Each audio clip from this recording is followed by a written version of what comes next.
the Etretat needle was hollow. Was it a natural phenomenon, an excavation produced by internal cataclysms or by the imperceptible action of the rushing sea and the soaking rain? Or was it a superhuman work executed by human beings, Gauls, Celts, prehistoric men?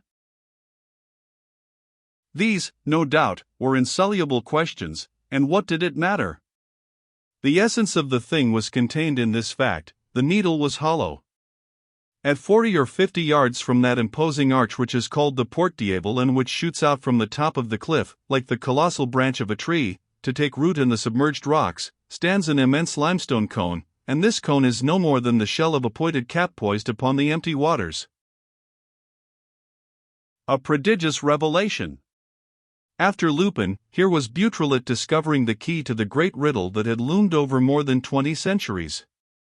A key of supreme importance to whoever possessed it in the days of old, in those distant times when hordes of barbarians rode through and overran the old world. A magic key that opens the cyclopean cavern to whole tribes fleeing before the enemy. A mysterious key that guards the door of the most inviolable shelter. An enchanted key that gives power and ensures preponderance. Because he knows this key, Caesar is able to subdue Gaul. Because they know it, the Normans force their sway upon the country and, from there, later, backed by that support, conquer the neighboring island, conquer Sicily, conquer the East, conquer the New World. Masters of the secret, the kings of England lord it over France, humble her, dismember her, have themselves crowned at Paris. They lose the secret, and the rout begins. Masters of the secret, the kings of France push back and overstep the narrow limits of their dominion, gradually founding a great nation and radiating with glory and power. They forget it or know not how to use it, and death, exile, ruin follow. An invisible kingdom in mid-water and at 10 fathoms from land. An unknown fortress, taller than the towers of Notre Dame and built upon a granite foundation larger than a public square. What strength and what security! From Paris to the sea, by the Seine. There, the Havre, the new town, the necessary town. And, 16 miles thence, the Hollow Needle, the impregnable sanctuary.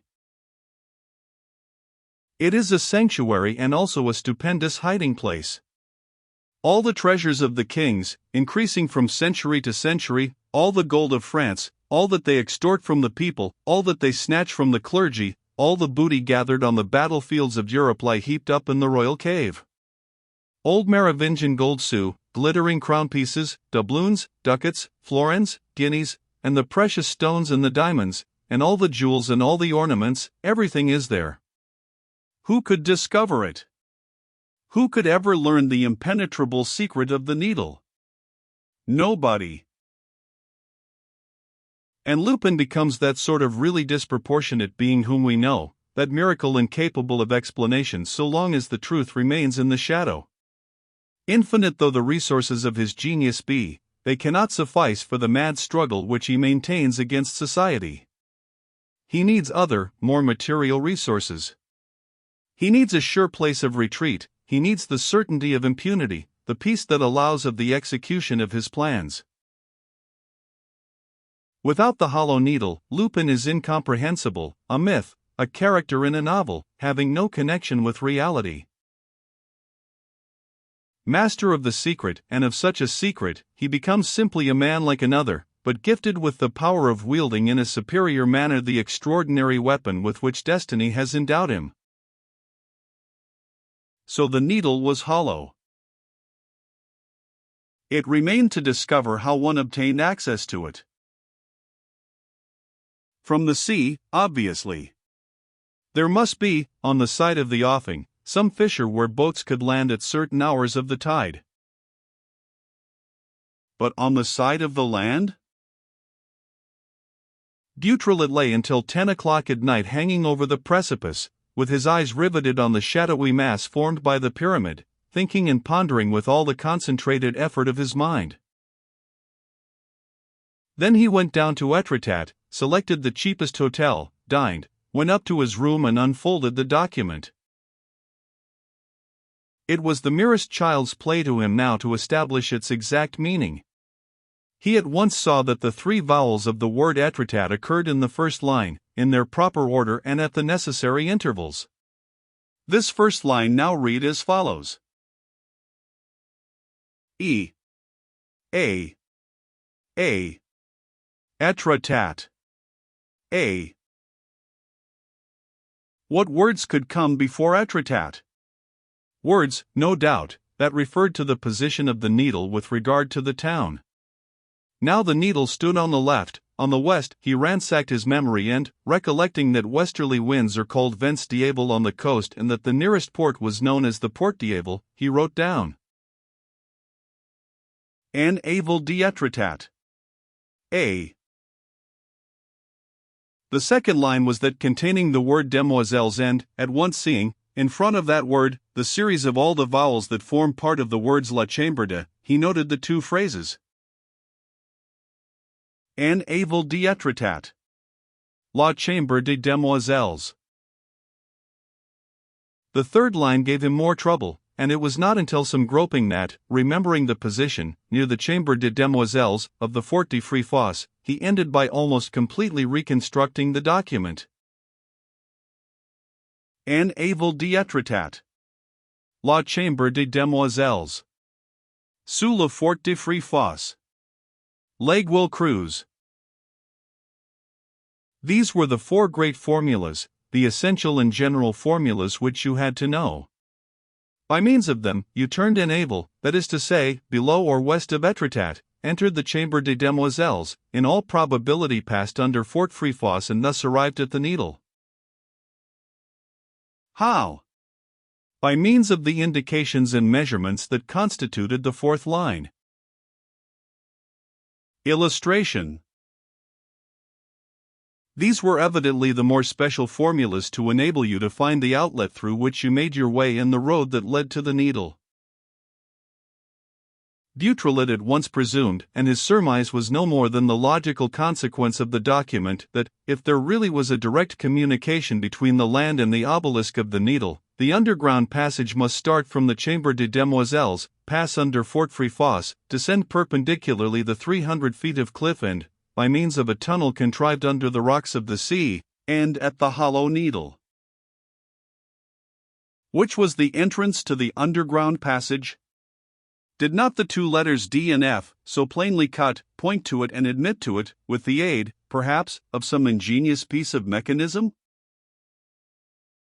The whole of the next morning, Isidore strolled about Etretat and chatted with everybody he met, in order to try and pick up useful information. At last, in the afternoon, he went up the cliff.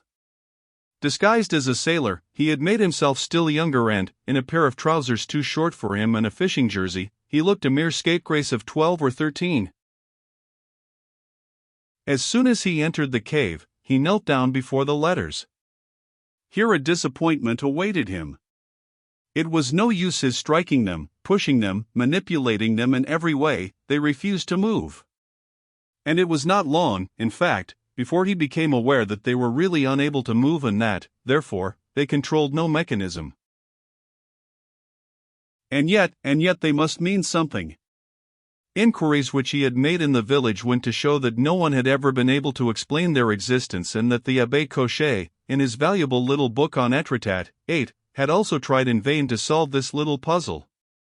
But Isidore knew what the learned Norman archaeologist did not know, namely, that the same two letters figured in the document, on the line containing the indications. Was it a chance coincidence? Impossible. Well, then. 8. Les origines d'Etretat. The Abbé Cochet seems to conclude, in the end, that the two letters are the initials of a passerby. The revelations now made prove the fallacy of the theory. An idea suddenly occurred to him, an idea so reasonable, so simple that he did not doubt its correctness for a second. Were not that D and that F the initials of the two most important words in the document, the words that represented, together with the needle, the essential stations on the road to be followed, the Chambre des Demoiselles and Fort Fréfossé, D for Demoiselles, F for Fréfossé? The connection was too remarkable to be a mere accidental fact. In that case, the problem stood thus: the two letters DF represent the relation that exists between the Chambre des Demoiselles and Fort Fréfossé. The single letter D, which begins the line, represents the Demoiselles, that is to say, the cave in which you have to begin by taking up your position, and the single letter F, placed in the middle of the line, represents Fréfossé, that is to say, the probable entrance to the underground passage. Between these various signs are two more: first, a sort of irregular rectangle, marked with a stripe in the left bottom corner, and, next, the figure 19, signs which obviously indicate to those inside the cave the means of penetrating beneath the fort. The shape of this rectangle puzzled Isidore. Was there around him, on the walls of the cave, or at any rate within reach of his eyes, an inscription, anything whatever, affecting a rectangular shape? He looked for a long time and was on the point of abandoning that particular scent when his eyes fell upon the little opening, pierced in the rock, that acted as a window to the chamber. Now the edges of this opening just formed a rectangle, corrugated, uneven, clumsy, but still a rectangle, and Beautrelet at once saw that, by placing his 2 feet on the D and the F carved in the stone floor, and this explained the stroke that surmounted the 2 letters in the document, he found himself at the exact height of the window. He took up his position in this place and gazed out. The window looking landward, as we know, he saw, first, the path that connected the cave with the land, a path hung between 2 precipices, and, next, he caught sight of the foot of the hillock on which the fort stood. To try and see the fort, Beautrelet leaned over to the left, and it was then that he understood the meaning of the curved stripe, the comma that marked the left bottom corner in the document. At the bottom on the left-hand side of the window, a piece of flint projected and the end of it was curved like a claw. It suggested a regular shooter's mark. And, when a man applied his eye to this mark, he saw cut out, on the slope of the mound facing him, a restricted surface of land occupied almost entirely by an old brick wall, a remnant of the original Fort Fréfossé or of the old Roman oppidum built on this spot. Beautrelet ran to this piece of wall, which was, perhaps, 10 yards long. It was covered with grass and plants. There was no indication of any kind visible. And yet that figure 19? He returned to the cave, took from his pocket a ball of string and a tape measure, tied the string to the flint corner, fastened a pebble at the 19th meter and flung it toward the landside. The pebble at most reached the end of the path.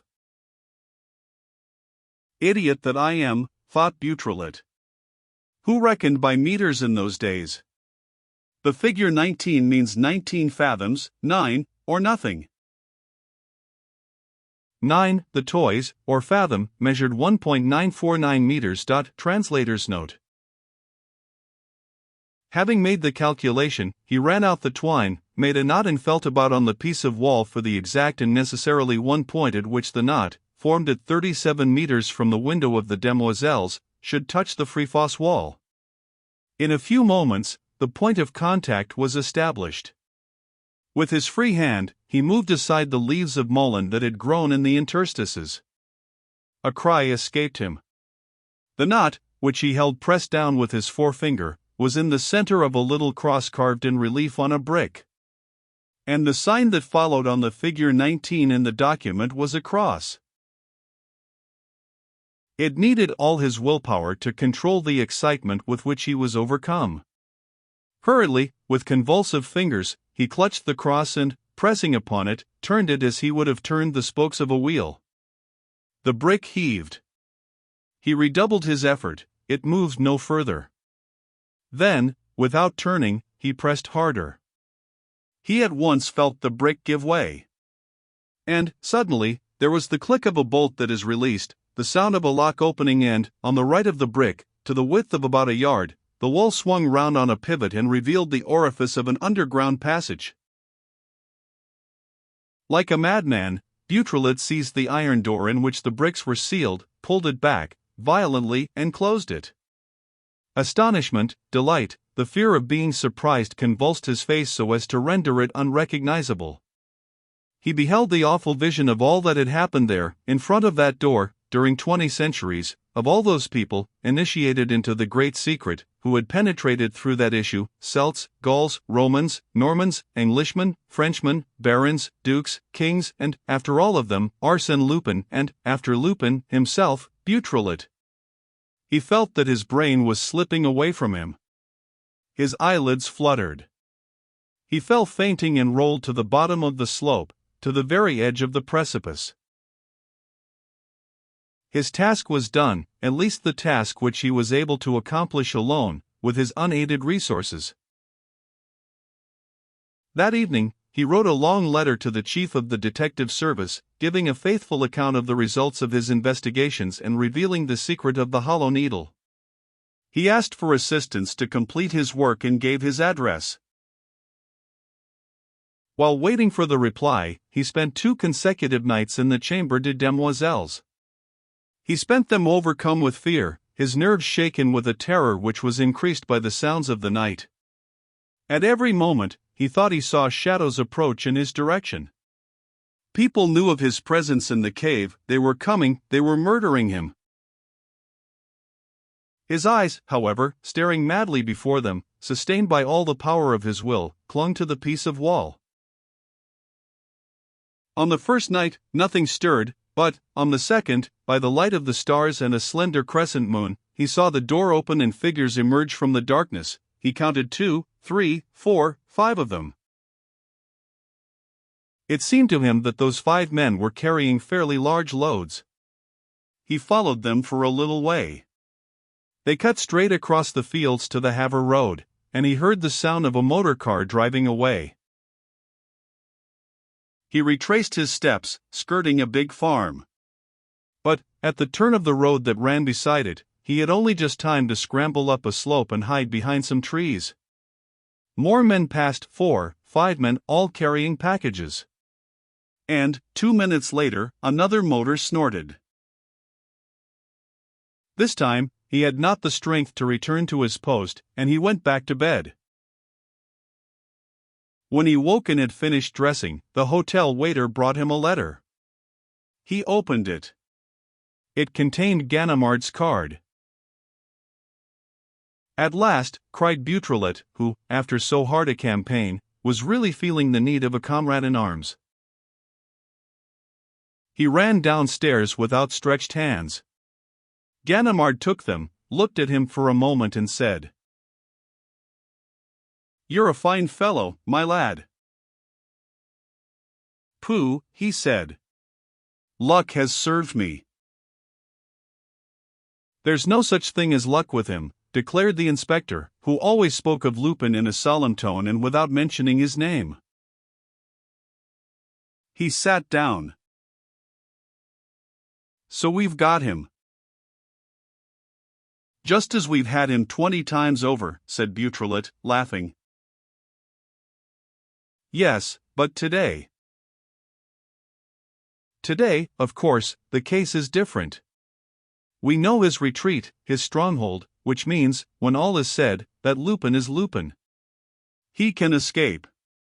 The Etretat needle cannot." "Why do you suppose that he will escape?" asked Ganimard, anxiously. "Why do you suppose that he requires to escape?" replied Beautrelet. "There is nothing to prove that he is in the needle at present.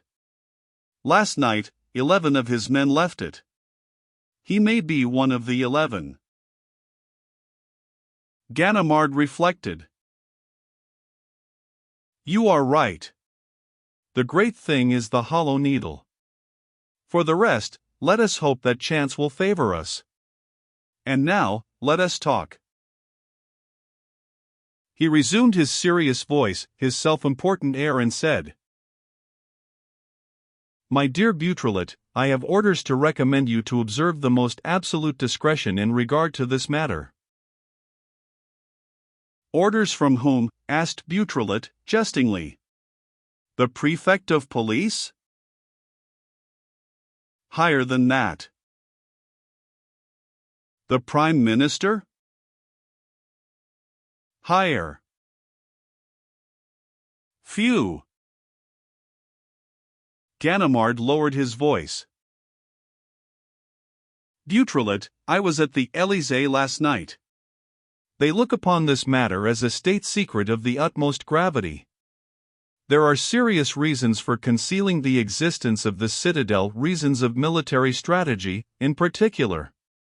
It might become a revictualling center, a magazine for new explosives, for lately invented projectiles, for anything of that sort, the secret arsenal of France, in fact. But how can they hope to keep a secret like this? In the old days, one man alone held it, the king. Today, already, there are a good few of us who know it, without counting Lupin's gang. Still, if we gained only 10 years, only 5 years silence. Those 5 years may be the saving of us. But, in order to capture this citadel, this future arsenal, it will have to be attacked, Lupin must be dislodged. And all this cannot be done without noise. Of course, people will guess something, but they won't know.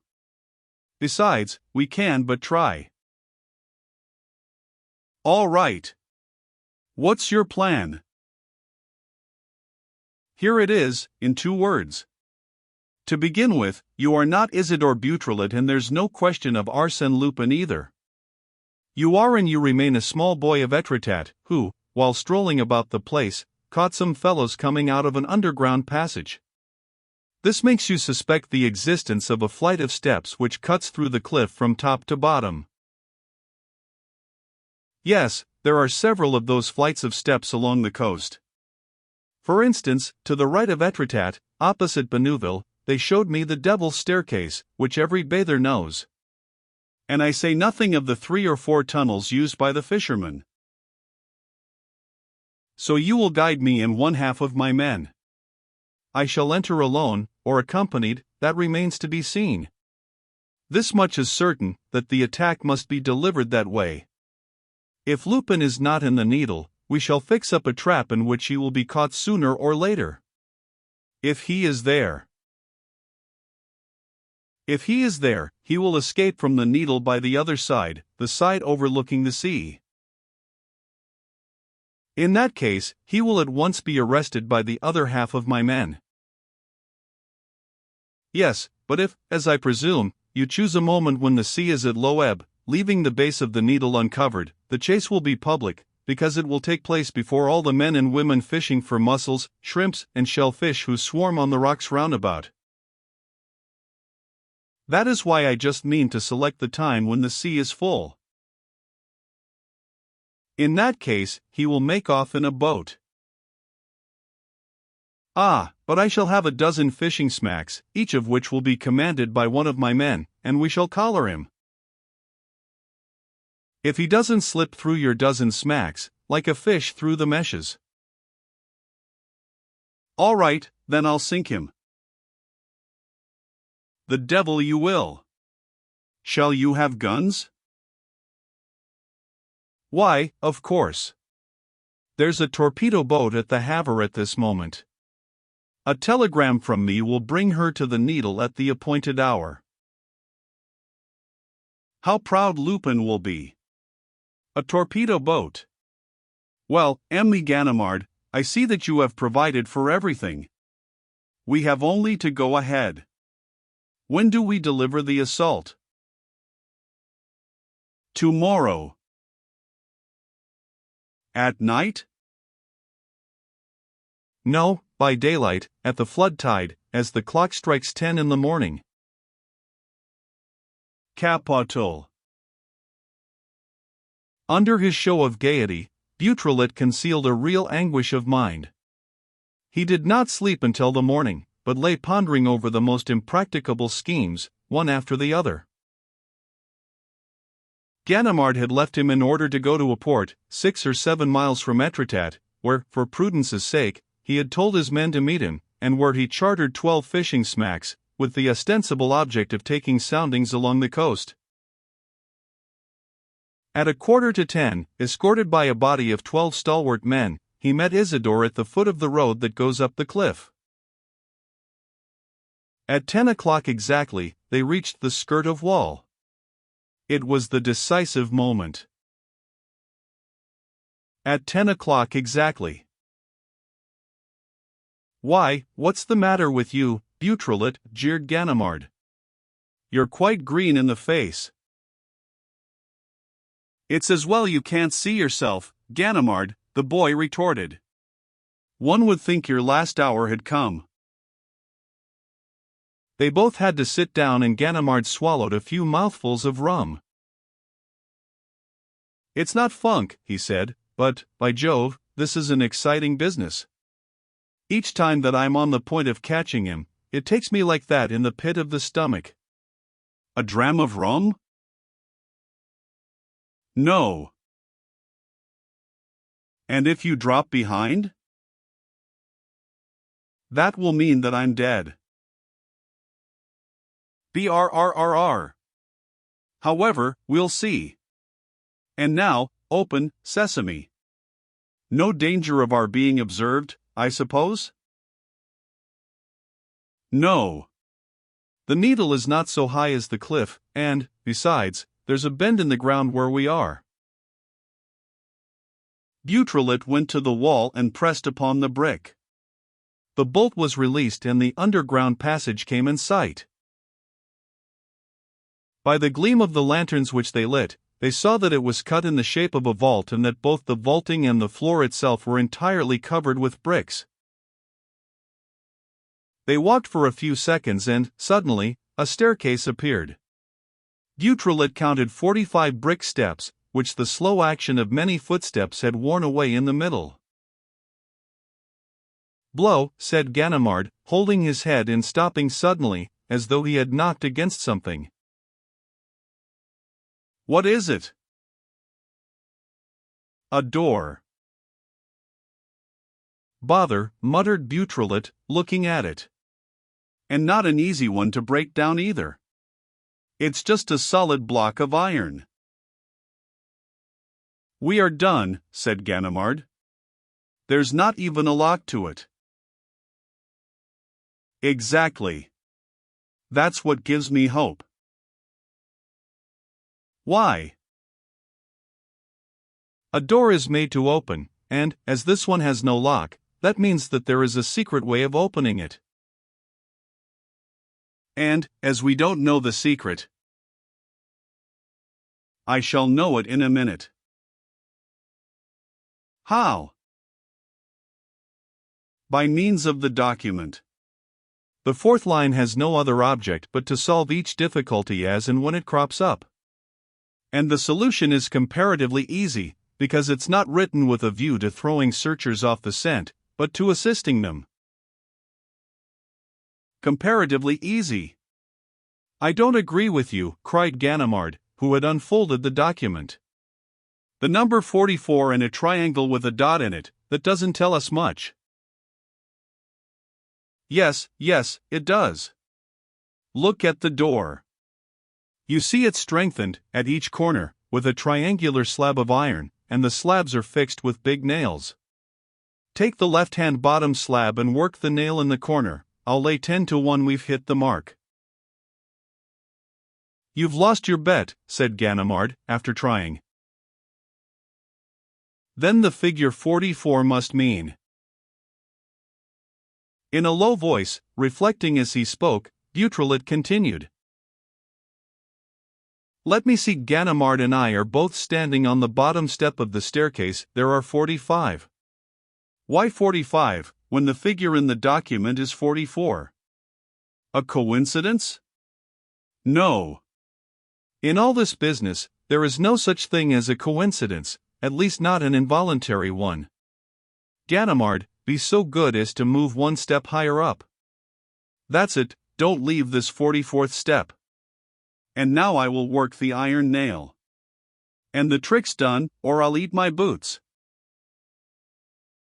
The heavy door turned on its hinges. A fairly spacious cavern appeared before their eyes. We must be exactly under Fort Free-Fosse, said Beautrelet. We have passed through the different earthy layers by now. There will be no more brick. We are in the heart of the solid limestone. The room was dimly lit by a shaft of daylight that came from the other end. Going up to it, they saw that it was a fissure in the cliff, contrived in a projecting wall and forming a sort of observatory. In front of them, at a distance of 50 yards, the impressive mass of the Needle loomed from the waves. On the right, quite close, was the arched buttress of the Porte d'Able, and, on the left, very far away, closing the graceful curve of a large inlet, another rocky gateway, more imposing still, was cut out of the cliff, the Matterport 10, which was so wide and tall that a three-master could have passed through it with all sail set. Behind and everywhere, the sea. 10. Magna Porta. "I don't see our little fleet," said Beautrelet. "I know," said Ganimard. "The Porte d'Able hides the whole of the coast of Etretat and Yport.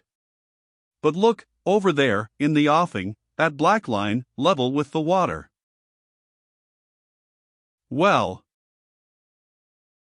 that's our fleet of war, torpedo boat number 25. With her there, Lupin is welcome to break loose if he wants to study the landscape at the bottom of the sea." A baluster marked the entrance to the staircase, near the fissure. They started on their way down. From time to time, a little window pierced the wall of the cliff, and, each time, they caught sight of the Needle, whose mass seemed to them to grow more and more colossal. A little before reaching high water level, the windows ceased and all was dark. Isidore counted the steps aloud. At the 358, they emerged into a wider passage, which was barred by another iron door strengthened with slabs and nails. "We know all about this," said Beautrelet. "The document gives us 357 and a triangle dotted on the right. We have only to repeat the performance." The second door obeyed like the first. A very long tunnel appeared, lit up at intervals by the gleam of a lantern swung from the vault. The walls oozed moisture and drops of water fell to the ground, so that, to make walking easier, a regular pavement of planks had been laid from end to end. "We are passing under the sea," said Beautrelet. "Are you coming, Ganimard?" Without replying, the inspector ventured into the tunnel, followed the wooden footplank and stopped before a lantern, which he took down. "The utensils may date back to the Middle Ages, but the lighting is modern," he said. "Our friends use incandescent mantles." He continued his way. The tunnel ended in another and a larger cave, with, on the opposite side, the first steps of a staircase that led upward. "It's the ascent of the Needle beginning," said Ganimard. "This is more serious." But one of his men called him. "There's another flight here, sir, on the left." And, immediately afterward, they discovered a third, on the right. "The deuce," muttered the inspector. "This complicates matters. If we go by this way, they'll make tracks by that." "Shall we separate?" asked Beautrelet. No, that would mean weakening ourselves. It would be better for one of us to go ahead and scout." "I will, if you like." "Very well, Beautrelet, you go. I will remain with my men, then there will be no fear of anything. There may be other roads through the cliff than that by which we came, and several roads also through the Needle. But it is certain that, between the cliff and the Needle, there is no communication except the tunnel. Therefore they must pass through this cave. And so I shall stay here till you come back. Go ahead, Beautrelet, and be prudent. At the least alarm, scoot back again." Isidore disappeared briskly up the middle staircase. At the 30th step, a door, an ordinary wooden door, stopped him. He seized the handle, turned it. The door was not locked. He entered a room that seemed to him very low owing to its immense size. Lit by powerful lamps and supported by squat pillars, with long vistas showing between them, it had nearly the same dimensions as the Needle itself. It was crammed with packing cases and miscellaneous objects, pieces of furniture, oak settees, chests, credence tables, strongboxes, a whole confused heap of the kind which one sees in the basement of an old curiosity shop.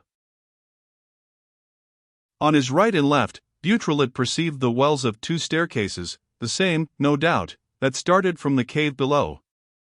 He could easily have gone down, therefore, and told Ganimard. But a new flight of stairs led upward in front of him, and he had the curiosity to pursue his investigations alone. 30 more steps. A door and then a room, not quite so large as the last, Beautrelet thought. And again, opposite him, an ascending flight of stairs. 30 steps more. A door. A smaller room. Beautrelet grasped the plan of the works executed inside the Needle. It was a series of rooms placed one above the other and, therefore, gradually decreasing in size. They all served as storerooms. In the fourth, there was no lamp. A little light filtered in through clefts in the walls, and Beautrelet saw the sea some 30 feet below him.